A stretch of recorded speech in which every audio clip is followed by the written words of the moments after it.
नमस्कार प्रिय दोस्तों, स्वागत है आपका हमारे इस यूट्यूब चैनल में। आज की इस वीडियो में आपको बताने जा रहा हूँ, आप कोई से भी सेमेस्टर में हो, बीएससी नर्सिंग के फर्स्ट सेमेस्टर हो, सेकंड सेमेस्टर हो, थर्ड सेमेस्टर हो, फोर्थ सेमेस्टर हो, 5 सेमेस्टर हो, 6 सेमेस्टर हो, 7 हो या 8 हो।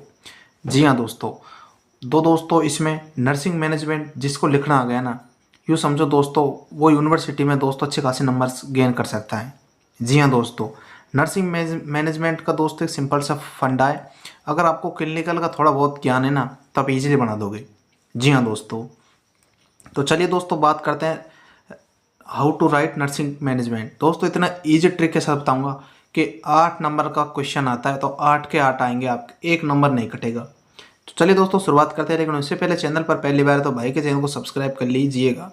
देखिएगा दोस्तों, जो नर्सिंग मैनेजमेंट है वो आपको कैसे लिखना है। आपको दोस्तों आप पॉइंट टू पॉइंट लिखते होंगे, लेकिन मैं आपको कुछ ऐसा तरीका बताऊंगा, अगर आप इनको लिख देते हो तो एक नंबर कटने की कोई चांस नहीं है, एक भी नंबर।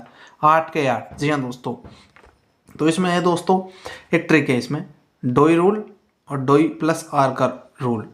अगर दोस्तों आप डोई का रूल लगाओ तो आपको 6 मार्क्स तक नंबर इजीली मिल जाएंगे। अगर आप डोई प्लस आर का रूल लगाओगे तो आपको 8 नंबर मिल जाएंगे। जी हाँ दोस्तों, अगर इस रूल को फॉलो करोगे तो 8 तक, और जिसको ज़्यादा नंबर चाहिए वो इस रूल को फॉलो करेगा।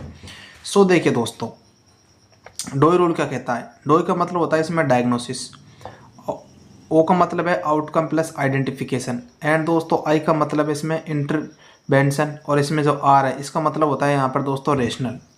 जी हाँ दोस्तों, अब दोस्तों आपको इसमें करना क्या था, अगर आपको नंदा डायग्नोसिस आता है ना तो ईजिली आप बना दोगे। ये बिगर नंदा डायग्नोसिस के तो दोस्तों संभव नहीं है नर्सिंग मैनेजमेंट लिखना। तो मैं आपको बता देता हूँ पहला नंदा डायग्नोसिस क्या है, कैसे बनाया जाता है। जी हाँ दोस्तों, जो नंदा डायग्नोसिस है ना, उसका दोस्तों सिंपल सा फॉर्मूला आता है इसमें, PES। जी हाँ दोस्तों, P का मतलब होता है दोस्तों यहाँ पर प्रॉब्लम, E का मतलब ईटियोलॉजी, एंड S का मतलब साइन सिम्टम। जी हाँ दोस्तों, तो दोस्तों इसमें है कि जैसे कि मैं आपको एक एग्जांपल देकर समझाता हूँ। P का मतलब प्रॉब्लम, अब जैसे कि आप स्टूडेंट हो तो आपको प्रॉब्लम क्या है, स्टडी में आपको प्रॉब्लम आ रही है तो ये आपकी प्रॉब्लम हो गई। ईटियोलॉजी यानी कारण क्या है, इसका कोज क्या है।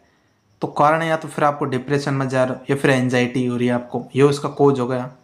एंड दोस्तों एस का मतलब साइन सिम्टम। अब साइन सिम्टम में क्या होता है कि दोस्तों क्या आपको पढ़ाई से रिलेटेड जो साइन सिम्टम यानी कि आपका रिजल्ट खराब आ रहा है, मार्क्स कम आ रहे हैं, तो ये आपके साइन सिस्टम होगा, मतलब बता दिया मैंने।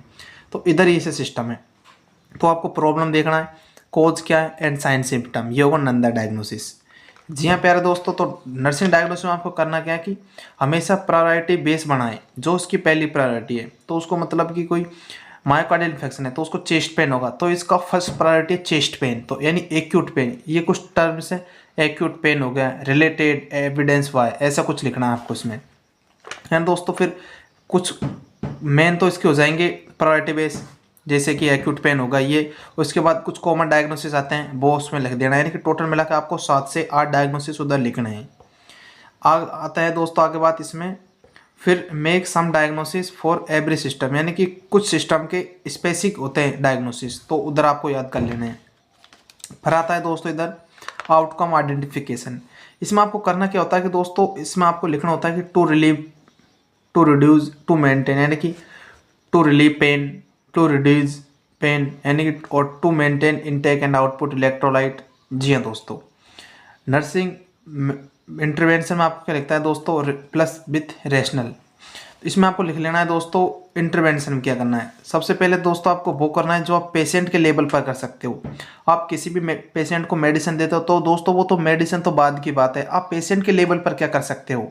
जी हाँ दोस्तों, आप उसको पोजीशन दे सकते हो बिना किसी के, तो आप नर्स हो तो आप इजीली उसको पोजीशन दे सकते हो। असेसमेंट टेक्निक आपको यूज़ करनी है, जो आपने फर्स्ट ईयर में पढ़ा होगा, इंस्पेक्शन, पाल्पेशन, परकशन, ये आपको देख लेना है इसमें। जी हाँ दोस्तों, और ये फिजिकल एग्जामिनेशन टेक्निक और असेसमेंट की टेक्निक आपको देख लेनी है। फिर आपको कंफर्टेबल मेजर उसको करवाना है। इसके बाद आपको इसमें चार्टिंग एंड इनटेक और आउटपुट देखना है। ये दोस्तों वो है कि आप इसे लिख सकते हो, मैं आपको फॉर्मेट दे रहा हूँ, फिर डिटेल्स आप लिखना मैं आपको बताऊंगा एक डिजीज़ का। इसके बाद आपको बैलेंस ऑफ न्यूट्रिशन इलेक्ट्रोलाइट कर लेना है। अब बात आती है दोस्तों, मेरा मानो ना तो आप फार्माकोलॉजी इंटरवेंशन है, ड्रग एडमिनिस्टर, उसको आप लास्ट में करो, क्योंकि जो मेडिसिन देंगे वो तो हमारा लास्ट की बात है, पेशेंट के लेवल पर क्या कर सकते हैं हम, तो पेशेंट के लेवल तो हम इनको ही तो कर सकते हैं ना। तो ये फार्माकोलॉजिकल ये लास्ट का, इसके बाद जो भी प्रोसीजर हम कर रहे हैं वो इधर लिख देना है। अब जैसे कि दोस्तों एक एग्जाम्पल के सहित मैं आपको बता रहा हूँ, एमआई का पेशेंट है, मायोकार्डियल इन्फेक्शन। जी हाँ दोस्तों, मैंने एक एग्जाम्पल देख समझा रहा हूँ। तो देखिए तो इसमें नर्सिंग डायग्नोसिस आप क्या बना सकते हो, मैं आपको एक नर्सिंग डायग्नोसिस बता रहा हूँ, बाकी आप अपने अकॉर्डिंग देख लेना, मैंने आपको ट्रिक दे दी उधर। तो देखिए कि दोस्तों इसमें जैसे कि अब उसको पेन क्या है, उसको पेन हो रहा है, मायोकार्डियल इन्फेक्शन है, चेस्ट पेन होगा, तो उधर एक्यूट पेन। दोस्तों जो ऐसा आप नर्सिंग नंदा डायग्नोसिस लिखोगे ना, तो आपको इधर टर्मिनोलॉजी यूज़ करनी पड़ेगी उधर, तभी जाकर अच्छा बनाएंगे। जैसे कि एक्यूट पेन है, एक्यूट पेन प्रॉब्लम क्या है इसकी, एक्यूट पेन रिलेटेड टू, तो रिलेटेड टू क्या है इसमें, tissue ischaemia, evidence by facial grimacing या फिर फेशियल एक्सप्रेशन इधर लिख सकते हो।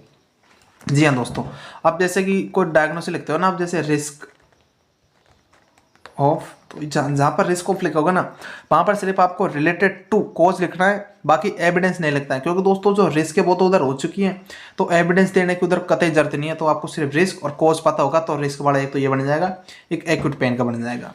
जी हाँ प्यारे दोस्तों, अब बात करेंगे आउटकम आइडेंटिफिकेशन की।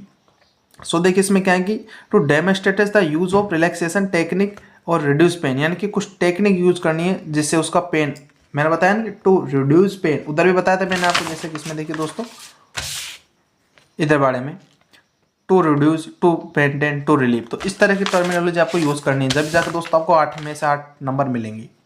ये होगा दोस्तों। अब बात करेंगे इधर नर्सिंग इंटरवेंशन की। जी हाँ दोस्तों, अब देखिए दोस्तों इधर है monitored document characteristic of pain, यानी कि हमको पेन का पता लगना किस तरह का पेन है, एक्यूट है फिर क्रॉनिक है। इसके बाद आपको measure intensity of pain by scale, pain scale लेना है, उसको इंटेंसिटी जांच करनी है इसकी। इसके बाद comfortable position, assess vital, drug administration. तो मैंने बताया कि ड्रग एडमिनिस्ट्रेशन दोस्तों लास्ट का ऑप्शन बचता है एक नर्स के पास करने का, और जब ये ड्रग एडमिनिस्ट्रेशन वही करे जो प्रिस्क्रिप्शन डॉक्टर ने लिखा है। जी हाँ प्यारे दोस्तों, तो मैंने आपको बता दिया नर्सिंग डायग्नोसिस किस तरह के लगे, इस फॉर्मेट को फॉलो कर लो, मैं दोस्तों आपको 8 में से 8 की गारंटी दे रहा हूँ। जी हाँ दोस्तों, तो देखिए दोस्तों इस तरह का आप इसको फॉलो कर सकते हो। बाकी दोस्तों और ऐसी अनेकों वीडियो मैंने अपने चैनल पर डाल रखी कि आप सेमेस्टर में इजीली टॉप कर जाओगे। तो दोस्तों ऐसी वीडियो देखने के लिए भाई के चैनल को सब्सक्राइब करना मत भूलिएगा। मिलता हूँ कुछ अलग टॉपिक के साथ, जब तक के लिए